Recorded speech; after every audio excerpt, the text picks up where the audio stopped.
Well, good afternoon, everybody. I'm Todd Rodden. I'm your host today, and welcome to today's Business Spotlight. Thrilled to have you join us.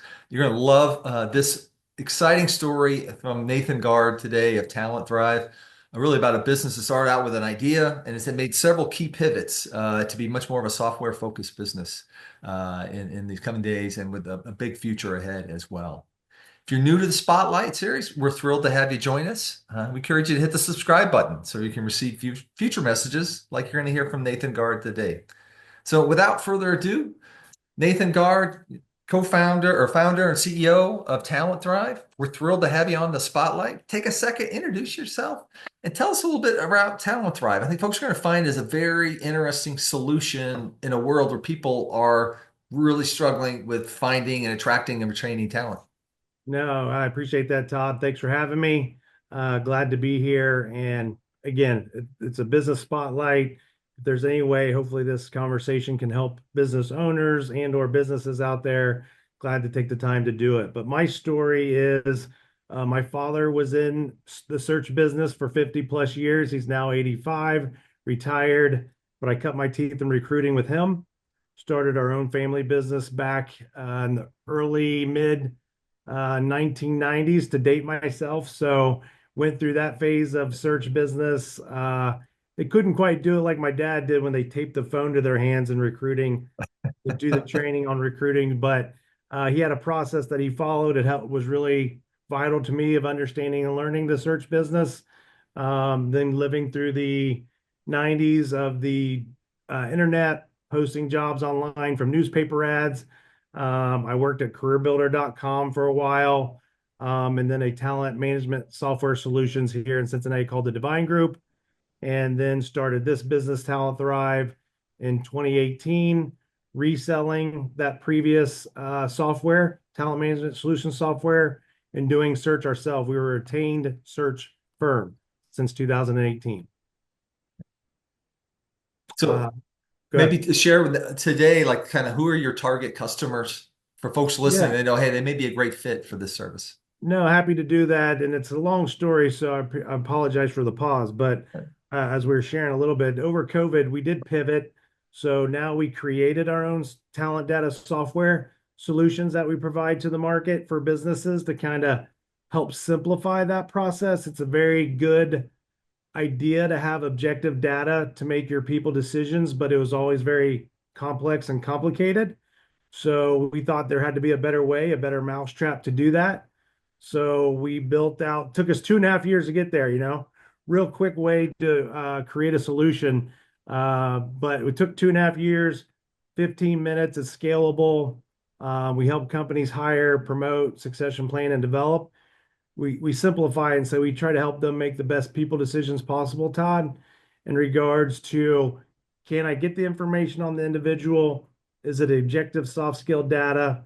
And then gives me that objective piece of the puzzle, because I'm sure everybody listening on here has their own processes in recruiting, interview, and how they hire and promote. What we're trying to do is simply be another data point that's objective to make sure that we're I know it's just got over the Super Bowl, so helping companies matriculate down the field and make score a touchdown with making the right hires or the right people decisions across the board in the employment ecosystem. So the right, did you ask about the right client size?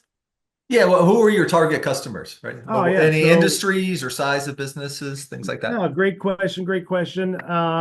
We don't really we like to say, and I don't say this tongue in cheek, but we really like to say if you're hiring or you have employees, you're a target of ours. You're a ideal client, meaning if you're a small business, you make a wrong hire, that greatly impacts your business. If you make the right hire, it greatly impacts your business. If it's a medium-sized company, those growth pains is what we found.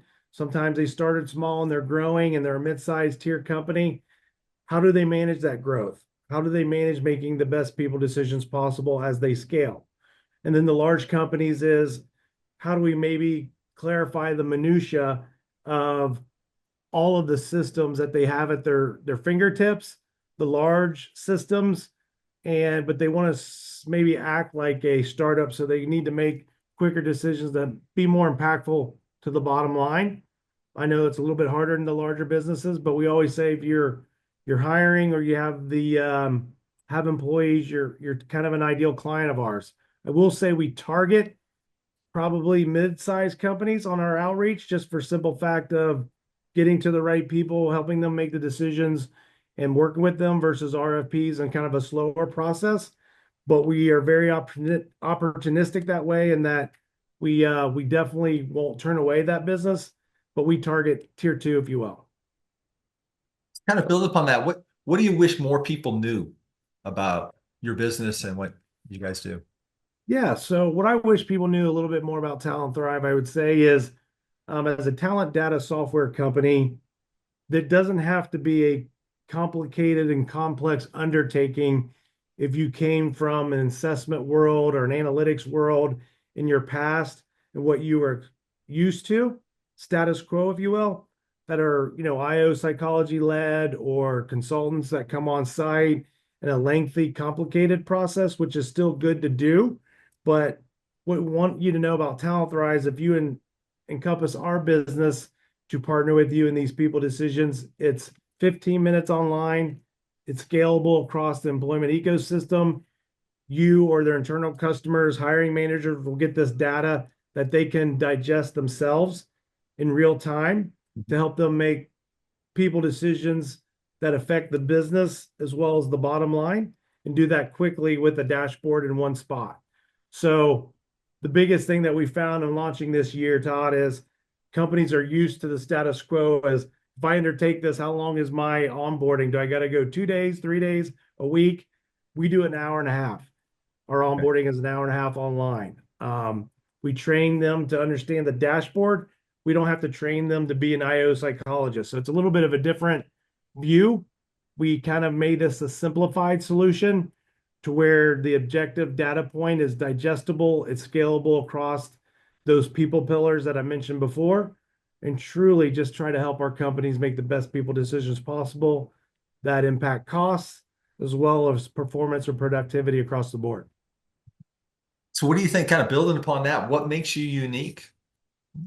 Yeah, and I think I kind of probably touched on it a little bit. I Yeah. would say the uniqueness is we kind of felt like there needed to be, the old cliche, there has to be a better way. Yeah. And I sold in that market for 16 plus years. I had a good product, but a complicated way to get there. I sold against complicated ways to get there.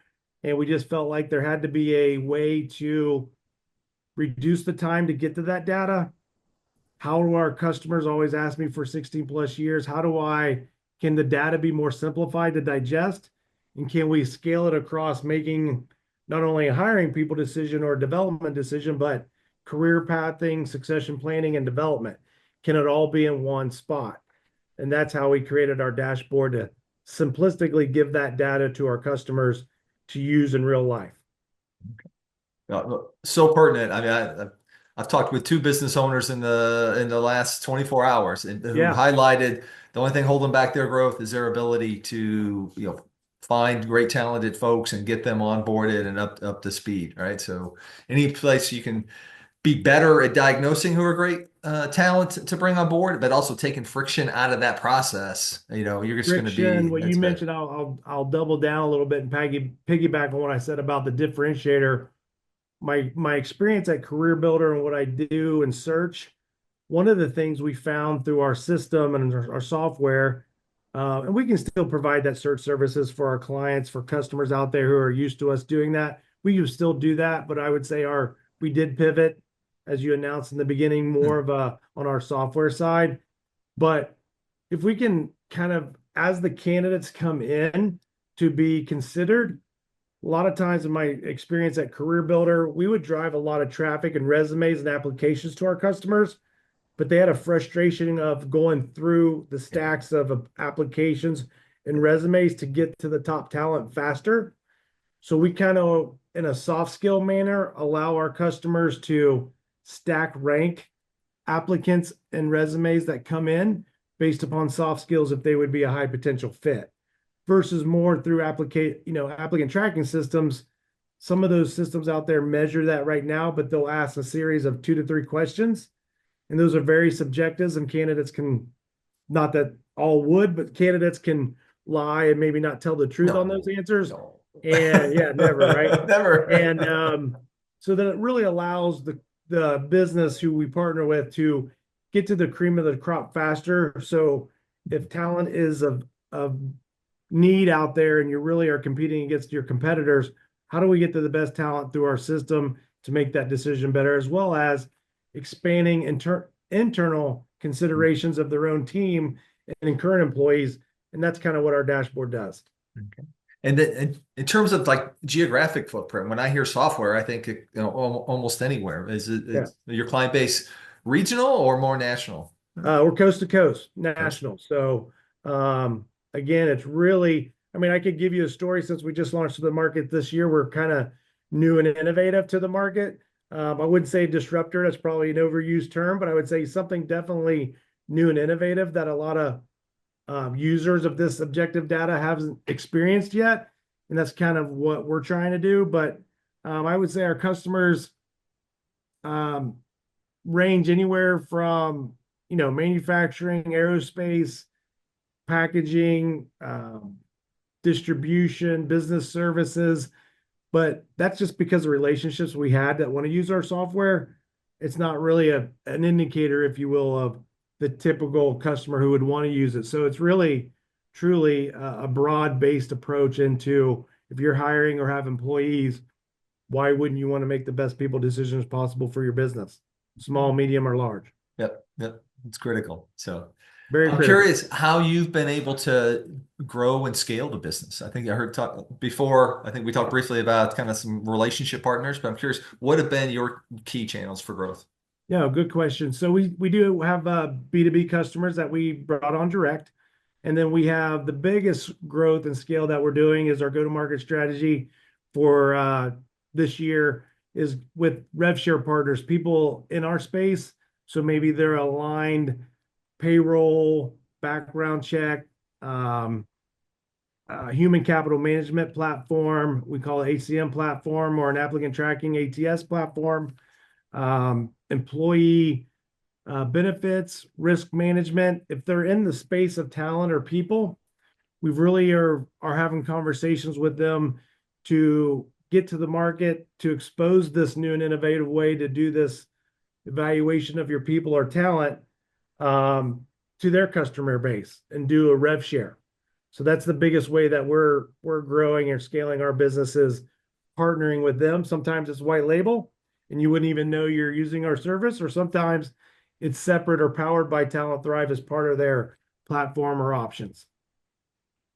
So what are obviously revenue is a component of that. What are some other key ways in which you kind of influence those partners to kind of get on board and to actively promote your services? No, that's a great question because it kind of hits back to the beginning of our conversation, Todd, where customers, businesses are always looking for new and innovative ways to do it better.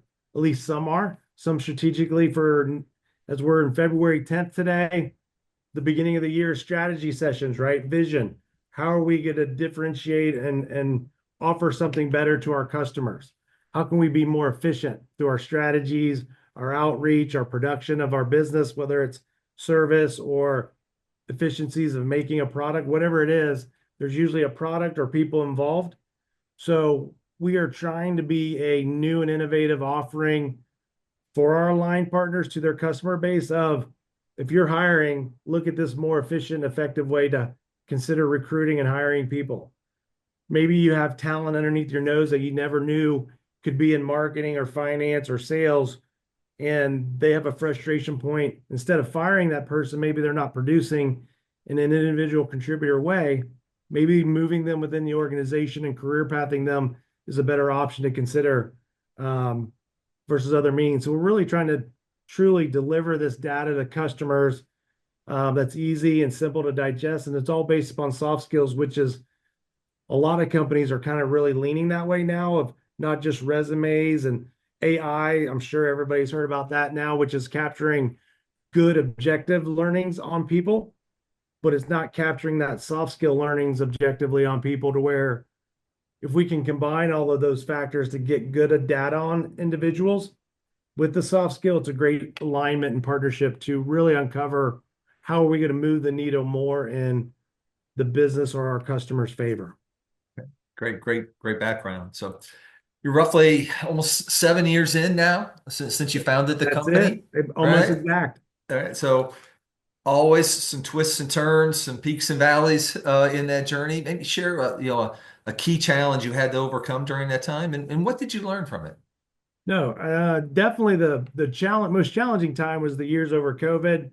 Do we pivot our business? Do we stay what we were doing and resell another software? Mhm. But we thought we identified, and you know, shame on me as a learning if I didn't learn what my customers wanted for 16 plus years of what they kept asking of, can this be shortened for our individuals to complete the information to get the subjective data? Is it scalable? And I always used to have to say no. That used to be a frustration. So it was a learning. So when we Mhm. went in to build this over COVID, you know, maybe I was crazy or to kind of consider this, but to deliver this, we knew what the gap areas were in this space. We knew timing, scalability, all in one spot, get real time workable applications for our customers was something I heard for so long versus 3 days of training. And hey, I just had this customer or individual go through this. Now I need to do an hour feedback and it's going to cost me $200 to get that feedback. How can we streamline that and make it more efficient and effective through digesting that data themselves? But doing that, again, we thought maybe might take a couple months to complete that task. And it took us 2.5 years with beta testing, validations, and to be able to hit all gap areas. But we really wanted to wait until we had all gap areas met to bring it to the market. So that was the challenge of doing that, making sure we hit all those gap areas, but making sure it was ready to go to market versus doing it too early. So what'd you learn through that pivot? That's a very difficult process to create and build a software and still do your day-to-day business tasks as a small business myself. So I know the impact of growth. I know the impact of people working out in certain positions or not, and then trying to grow and scale your own business as a small business to get to that mid and large tier. So what I learned the most was the most difficult on that is it's a very challenging thing to try to do both, and you have to compartmentalize each stage of what you're trying to approach so you don't do everything at once and accomplish nothing, but you're putting it in ranked categories and compartmentalizing and then doing that and going to the next thing. So a Yeah. constant task to complete and then go to the next task. So I'm curious. Look at it all at once, Todd. It can be overwhelming. Yeah. I mean, hey, the business has still got to run while you're doing this pivot and While adding, you're the creating a new software components. that took 2.5 years. Yes. So So, yeah, but you got to be validated. It's got to be accurate. It's got to be good data in for good data out, and then still satisfying the customers we had at the time while we were scaling and growing. Um, it can be a challenge. so what's the challenge that's in front of you now?